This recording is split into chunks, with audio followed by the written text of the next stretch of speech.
Bien le bonjour l'équipe, j'espère que vous avez la forme. Aujourd'hui, on se retrouve chez un de mes clients. C'est une école assez prestigieuse dans le domaine de la restauration pour qui je fais beaucoup d'interviews. Donc je voulais profiter justement d'aujourd'hui, une journée de tournage, pour vous amener avec moi et vous montrer comment moi je fais pour tourner des interviews professionnelles. Sans perdre plus de temps parce qu'il commence à pleuvoir, on rentre à l'intérieur et je vous montre tout ça. Bonjour, bonjour. Bienvenue à Poudlard.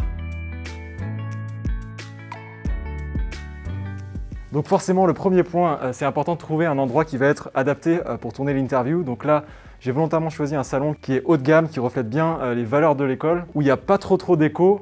Donc voilà, une fois que vous avez trouvé votre salle, il va falloir maintenant trouver l'endroit où vous allez poser la caméra et surtout l'endroit où vous allez positionner le sujet. Donc pour ça, il y a plusieurs choses à prendre en compte. Ce qu'on va regarder en priorité, c'est le fond, le décor.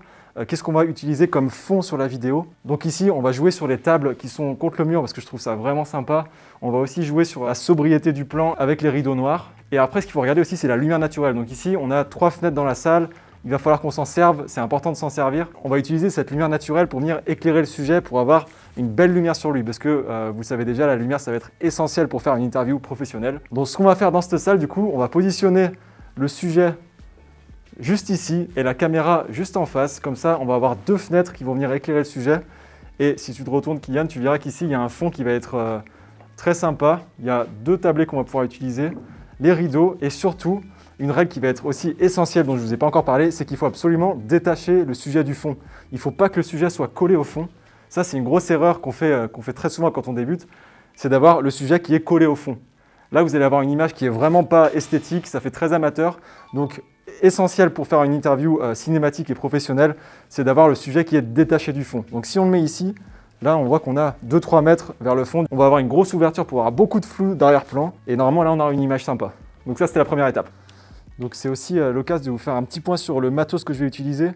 Donc là pour l'interview, je suis avec un trépied à tête fluide pour que je puisse bouger un peu le trépied si besoin. C'est primordial d'avoir une tête fluide quand on fait de la vidéo. Mais ça, je pense que vous le savez déjà. Mon Sony A7 III avec le 2470 f2.8 G Master f2.8, ce qui va me permettre d'avoir beaucoup de flou d'arrière-plan, d'avoir une image vraiment esthétique. Et au-dessus, moniteur Shinobi qui va là me permettre de pouvoir construire mon plan et d'avoir une image vraiment quali. Chose très importante, il y a 2 façons de positionner le sujet quand vous faites une interview. C'est soit vous le centrez vraiment au milieu de votre plan et la personne regarde directement dans la caméra à la Jean-Pierre Pernaut. Ça peut être le cas si vous voulez directement vous adresser aux gens qui regardent la vidéo. Et l'autre technique, et c'est celle que moi je recommande plus si vous avez un peu moins l'habitude et si les gens que vous filmez ont un peu moins l'habitude de la caméra, c'est de les mettre sur un côté du plan comme je viens de vous le montrer. Et là, cette fois, le regard doit vraiment partir sur le côté de la caméra. Il ne doit pas regarder dans la caméra. La règle qu'il faut respecter avec ça, c'est que si votre sujet, comme sur ce plan, il est sur la gauche du plan, son regard doit impérativement partir sur la droite de la caméra. Il faut que le regard croise le centre de la caméra. Et d'ailleurs aussi, les épaules de la personne qui se fait interviewer doivent être centrées par rapport à la personne à qui il parle. Donc il doit être un peu de 3/4 par rapport à la caméra, logiquement. La raison pour laquelle j'aime bien, moi, positionner le sujet sur un côté et qui regarde vraiment quelqu'un, qui lui pose des questions, c'est qu'en fait, la personne, généralement, est beaucoup plus à l'aise. C'est plus facile de parler à quelqu'un que de parler à la caméra. Donc c'est cette solution que j'utilise beaucoup, notamment quand je fais des vidéos pour des entreprises. Les salariés n'ont pas forcément l'habitude de passer devant la caméra. Donc voilà, je mets quelqu'un sur la chaise qui pose des questions, qui réagit de temps en temps. Attention par contre à pas trop réagir. C'est important de laisser la personne qui se fait interviewer parler et de pas dire « Ah bon ? Ah ouais, d'accord ?» parce que sinon on va forcément vous entendre dans le fond. C'est assez dur de poser des questions, c'est vraiment un métier, c'est le métier de journaliste. Bon ok, avant de continuer la vidéo, j'ai quelque chose d'important à vous dire parce que en fait je voulais tout simplement vous remercier parce qu'on est plus de 10 000 sur la chaîne, j'arrive toujours pas à m'en rendre compte. C'est assez impressionnant, donc merci beaucoup d'être de plus en plus nombreux à suivre tout ça. Donc si vous aussi vous aimez le domaine de la vidéo, j'ai encore beaucoup de choses en stock, il y a beaucoup de vidéos qui arrivent, donc n'oubliez pas de vous abonner juste en dessous. Ça me fait vraiment super plaisir de voir qu'on est de plus en plus nombreux. Donc voilà, c'est tout ce que j'avais à vous dire. On passe à la suite. Donc on passe sur la partie lumière qui est primordiale, qui est vraiment très importante. Là, je viens d'installer mon panneau LED sur le côté. Ça, c'est ce qu'on appelle la key light, donc la lumière principale qui va venir éclairer le sujet. Et ce qui est important de faire, c'est de le placer à 45 degrés par rapport à lui. Il faut que ça vienne éclairer uniquement une partie du visage pour que ça crée du relief sur le visage. Et donc là, en fait, ce que j'ai remarqué, c'est que la lumière vient un peu de tous les côtés vu qu'on a des fenêtres un peu partout. Donc ce que je vais faire, c'est que je vais fermer les rideaux sur celle-là pour faire en sorte que justement il y ait plus de relief sur le visage parce que là, il y a vraiment tout son visage est très éclairé un peu partout. Donc le fait de fermer les rideaux ici, ça va rajouter un peu des ombres d'un côté et rajouter encore une fois du relief sur le visage. Je pense que ce sera beaucoup plus pro.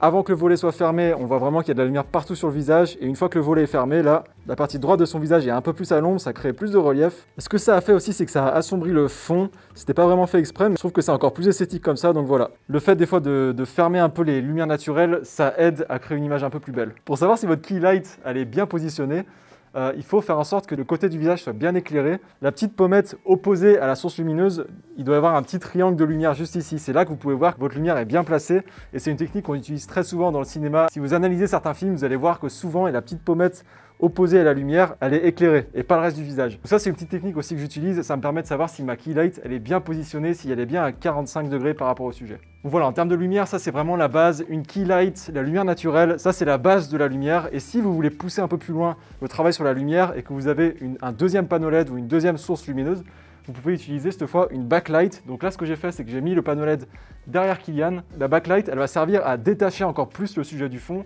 Là, on peut voir un peu sur les extrémités, sur les cheveux et sous le bras qu'il y a une petite lumière qui va venir détacher le sujet du fond. Donc ça peut être très intéressant aussi pour avoir une image encore plus quali. Et la dernière chose en termes de lumière que j'utilise souvent, c'est mon petit panneau LED que je peux mettre un peu partout pour venir éclairer des détails par exemple. Donc là, je voulais vraiment éclairer le fond.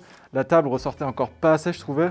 Du coup, je me suis servi du petit panneau LED pour venir éclairer la table, pour la faire ressortir encore plus. C'est vraiment un outil dont je me sers tout le temps pour venir éclairer des détails, voilà, faire ressortir un peu des choses dans le plan. Donc comme vous pouvez voir ici, j'ai ma backlight derrière Kylian et j'ai mon petit panneau LED ici que j'ai mis sur mon GorillaPod qui vient éclairer la table.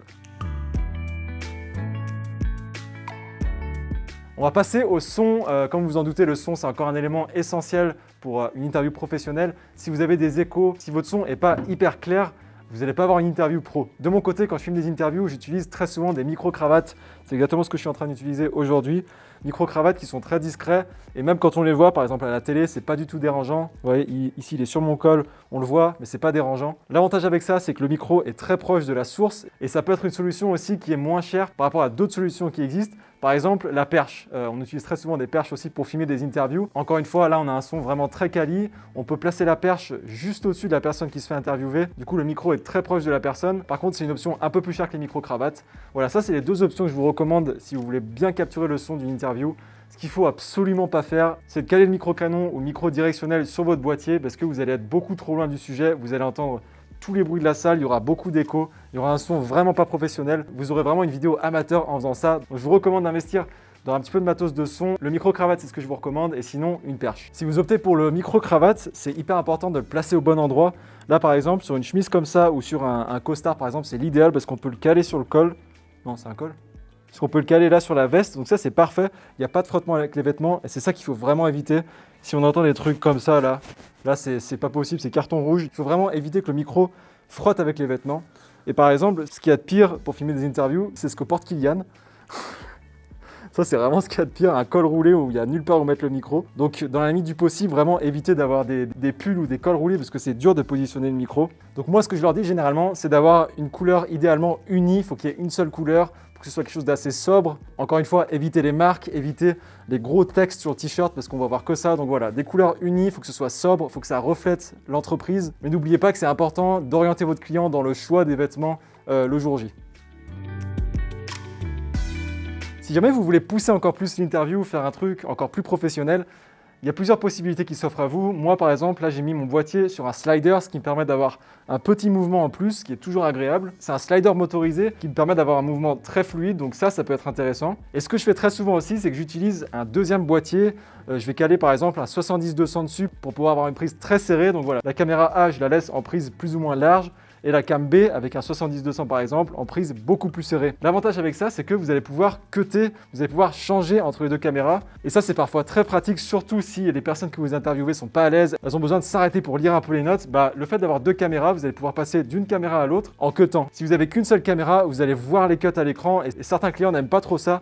Donc voilà, si vous avez deux boîtiers, ça peut être intéressant d'utiliser les deux. Voilà globalement comment je tourne mes interviews. Je trouvais ça intéressant de vous partager tout ça parce qu'il y a beaucoup de personnes qui recherchent aujourd'hui à faire des interviews, notamment à cause du Covid, parce que la seule façon pour les entreprises de communiquer, c'est parfois avec des vidéos en ligne, avec des interviews. Moi, j'ai beaucoup de demandes là-dedans et j'ai trouvé ça intéressant de vous partager un peu mes connaissances là-dessus. N'hésitez pas à vous abonner si ce type de vidéo vous plaît, parce que les prochaines devraient vous plaire aussi. Mettez le petit pouce bleu aussi qui m'aide beaucoup. Je vous dis à très vite pour une prochaine vidéo. Prenez soin de vous. Ciao, ciao.